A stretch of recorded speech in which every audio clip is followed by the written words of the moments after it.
Hey everybody, LCD Mikey, Hi-Fi Guy here. I am back with what you've all been waiting for, the big dog.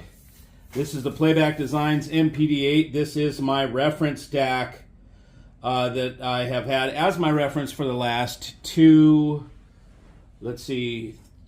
years or 3 years.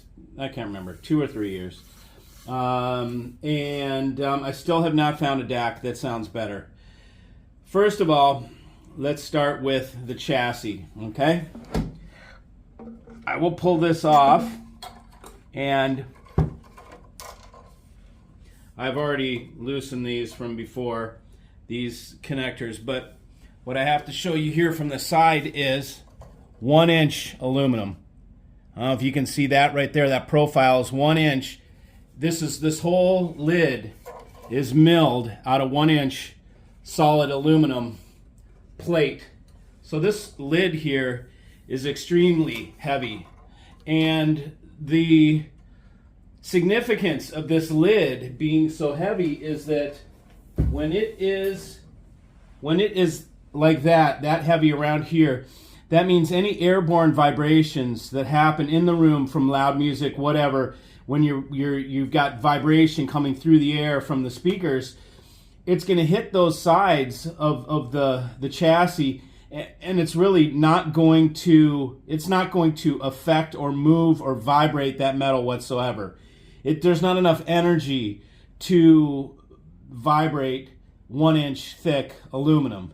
So this thing with its lid the way it is impervious to vibration from the outside completely.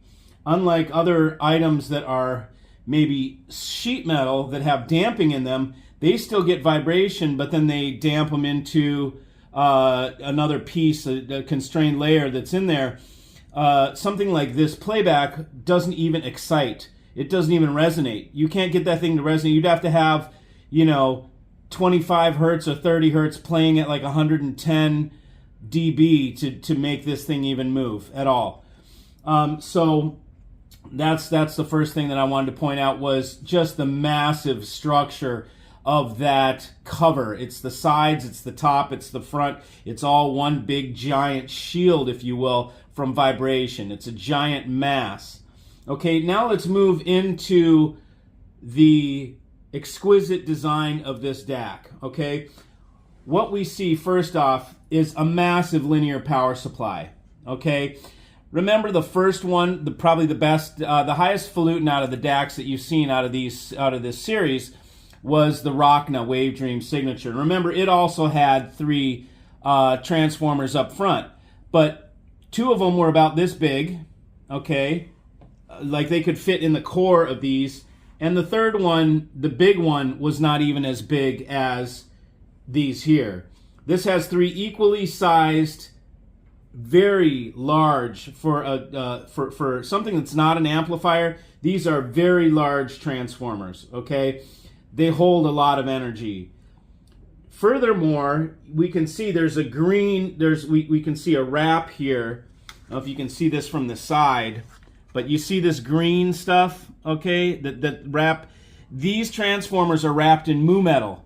Okay, if you know what mu metal is magnetic shielding. There's only 1 or 2 things. It takes high nickel content to actually subdue magnetics. You do not see transformers that have mu metal wraps around them, encapsulations around them, unless it's a very, very, very high level, NASA level design where you really can't have any magnetics leaking off these and affecting the rest of the system or the circuit. If you remember the last thing we looked at, the Meitner, it had just a module. This whole thing is all put into one little module. Clearly, it cannot do the job that this does. This does a much bigger job of a power supply. If you know anything about DACs or about digital, they are made or broken by the power supply. The power supply is what makes a piece of digital gear. Okay, it's extremely important. So what we see in here is we see 3 completely independent mono power supplies. These are completely isolated from one another. They do not share a freaking thing. There are 3 transformers. Each power transformer comes in and goes into this rectification stage and filter stage. And look at the massive size of these capacitors. They're bigger than D-cell batteries. Okay, these are almost probably double, well, maybe 1.5 the height of a D-cell battery, but it's about 1.5 D-cell batteries in each one of these. And there's 3 of these. These are very expensive, okay? And this is no joke. When you're building a power supply like this, each one has its own filter bank. Each one has its own rectification stage. I mean, this is heavy-duty stuff. Now, not only that are these rectification stages built in separate mono configuration, they're also completely encapsulated. We have here what is 1/4-inch solid aluminum plate metal that encapsulates the power supply filter part in the rectification stage and protects and keeps these from emitting. You can see there's little cutouts for the wires to come through. That means when this lid goes down, it shields this power supply from this very delicate area of the DAC, which is where the business happens. Okay, so you won't see any other DAC with a power supply configuration like this. In the you'd have to go up to the $50,000 range to get somebody that goes through this type of level of power supply design. They just don't do it, okay? This is somebody that's really taking this serious. This is absolutely no joke. Extremely clean power supply, triple mono power supply. Let me make this even more clear.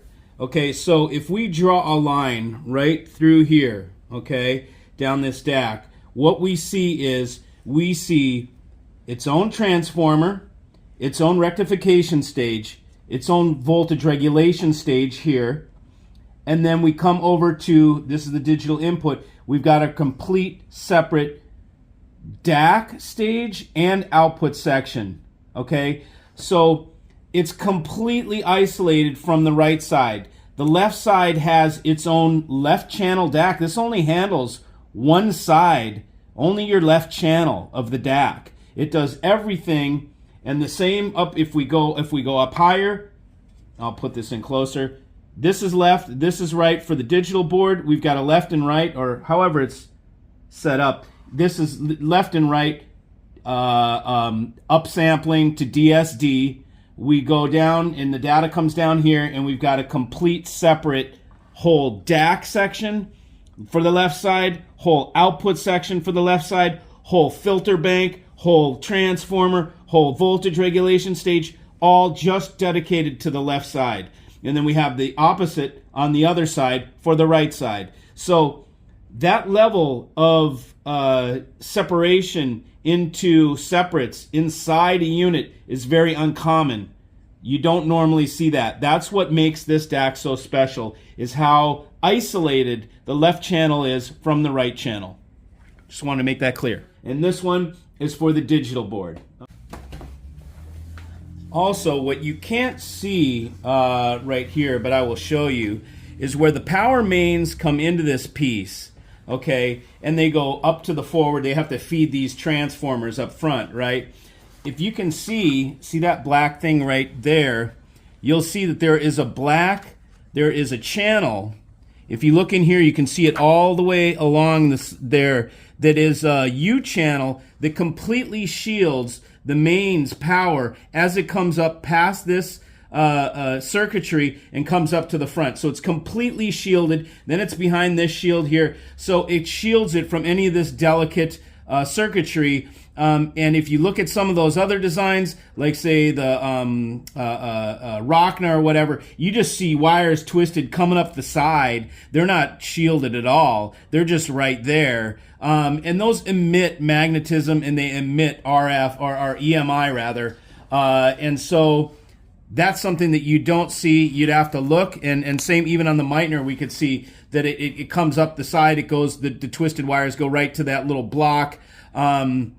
and there's all sorts of things to protect from that emission, because that switching mode power supply that was in the Meitner spews forth high frequency like crazy, and it had that little antenna thing or whatever to subdue that. But a power supply like this does not radiate anywhere near the emissions that something like that has, and something like a switching mode power supply has. And it's also ultra linear, low noise, all contained into one area. And another thing which is extremely important and extremely different about this DAC than any other that I know of is this section right here. These are called PlayLink, and what this is an ST digital interface.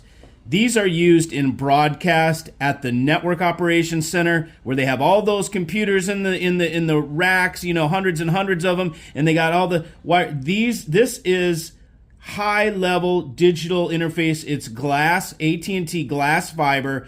This is what fiber optic is, okay? And these inputs and this signal transfer is impervious to EMF, to RFI, because it's light. It's not a wire, okay? It's glass fiber. It's fiber optic.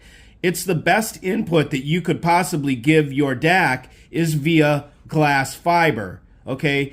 Why, you ask? Well, that's because the glass fiber is impervious to noise. You can't pick up noise on its way to the DAC. And you'll see guys pitching this like the Ultra Rendu guys, Sonor or whatever, but their argument falls flat on their face, because what they tell you is, they say, take the glass fiber all the way up to the rig so you don't get any noise along the way, right? And then once you get to the rig, you use our little converter that will convert it back to wire, so that you can go from our little converter, reclocker, up to your unit via wire. So that means the last 1 meter or whatever, you can put noise back on it before the delicate, perfectly, configured signal gets to the DAC. That is absolutely asinine. Okay? The way the Playback Designs does it is they do it completely opposite. Playback says, use your damn wire to come all the way to the rig, and then when you get to the rig, you're going to reconstruct that data using a playback streamer or an interface that will reclock and reconstruct that data, and then it will turn it to glass fiber optic data, and it will go from that reclocker up to the DAC in its pristine condition, and it will be unadulterated by the time it hits the DAC. There is no chance for the signal to degrade by the time it leaves the reclocker made by Playback Designs. It changes USB and converts it to fiber, and then fiber goes up to feed the DAC. So that means the perfect signal cannot be messed with on the way to the DAC. If you do it the Sonor way, you just opened your whole back door to get all sorts of noise on your line in the last meter before it gets to the DAC. It's silly, but when you think about it, they're selling something that can sell to everybody with no discernment, okay? They don't care. Playback Designs is selling something that can only work with a Playback Designs unit, okay? So Playback Designs is not going for a whole bunch of sales. They're going for the best way to possibly do something. So that's the difference in integrity with companies and how they design. Some do it for the proper way, for the best sound. Some people do it for the most amount of sales that they can sell to every Tom, Dick, and Harry. And that's what the Ultra Rendu does. Sell it to every Tom, Dick, and Harry. You can pitch them about the damn fiber optic, but then when it gets to the DAC, it's wire anyways, so doesn't make any sense. Completely falls flat on its face. This is the way it's done. You take wire up to the rig, and then you convert it to fiber, and then you send that perfect signal to the DAC so it can't be messed with on the way to the DAC. You get a perfect clean signal with no noise interference. Okay, that's what makes sense. That's what another thing that makes this DAC stand away from others is this detail right here, which is a huge detail. It's not wire. Okay, it is glass fiber optic. This output section, each one is like a small Class A amplifier. This DAC in this output section supersedes any preamp I've ever used. I tried, I had a $26,000 preamp, and this DAC absolutely sounded better than the preamp using its volume control. It uses an analog volume control that is controlled digitally, but it is very much an analog volume control. It is not a digital volume control. We can see a little bit deeper if we go. We can see how much wider those boards are on each side. But this, my friends, is a top-level DAC design. It's clear with these power supplies and this layout that it really doesn't get any better than that. Anything that you're doing beyond this, you could take this and put it in a different chassis and charge another 20 grand. And it, you know, Playback Designs is very cognizant of value. And so they don't charge for things that don't make much of a difference. They only add things in their design that makes a strong difference and is not something that is like a waste of money for just a little bit of gain or no gain at all, just for aesthetic, like taking a power supply outside. This power supply is so well built and so well shielded with its mu metal and with the 1/4 inch plate in here that you can put this power supply right up inside here and still get world-class level performance out of this DAC. So this is a phenomenal design. This is what you pay for when you pay your $24,000. You get something that is designed like this. Nothing else in this price range is designed to this level, with this level of power supply, or this ingenious. And really, where the rubber hits the road is with the math that is programmed into these FPGAs, okay? You can put all the hardware down, and the Chinese and so forth can go ahead and copy shit, but they do not know the programming, okay? And so this programming and the algorithm that is in here supersedes any DAC that I know of. I've never heard such natural sound. I've never heard something sound so organic and so real. This is worth every single penny of the 24K that this DAC is. This outperforms $80,000, $100,000 DACs.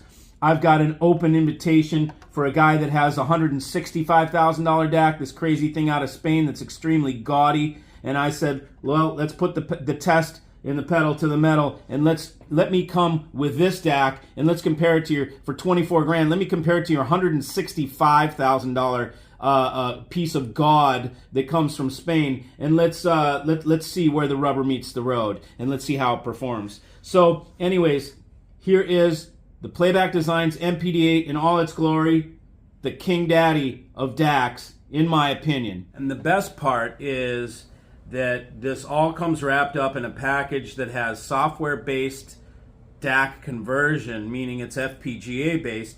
So this piece is future-proof. It is impervious to obsolescence. One of the big benefits to this DAC. So what does all this stuff mean to you? What does all this jargon, technical crap mean to you as a buyer? Well, what it means is this is the last DAC you'll ever buy. It's at a level that is world-class level. It sounds more organic than any other that I've heard, more real, like actual real music that puts you in contact with the music on a spiritual connection level, rather than just a, ooh, wow, listen to all the things that I hear in the soundstage level, where you actually connect on a musical level rather than just a ear candy type level. You're going to get the last DAC you ever buy. It is one that's impervious to input noise due to this input. It's impervious to interference. It is one that has a power supply that's massively overbuilt, which means a lifetime of enjoyment. You're not going to worry about anything in this power supply overheating or being overloaded or getting too hot. No way. This is way overbuilt. With this input section, with the way that this DAC is built, in its future-proof, this is the last DAC you'll ever buy. There's no question about it. So if that's worth it to you, then I suggest you call me up and get on the list for these, because I pre-sell them every single, and I order the max amount that he can make every time, okay? So right now I'm selling into July. There's one sold. There's 3 going to be made. I've got all 3 of them. One of them's gone. 2 of them are available. and I've got 2 guys that are talking to me right now that might take them. So, hey, if you can get them, get them. And that's my suggestion, because there's no DAC like this, and it's absolutely guaranteed to outperform whatever you have. My latest buyer is comparing it to Mola Mola Tambaki. Let's get his feedback and see what he has to say. So, anyways, that's it. See you.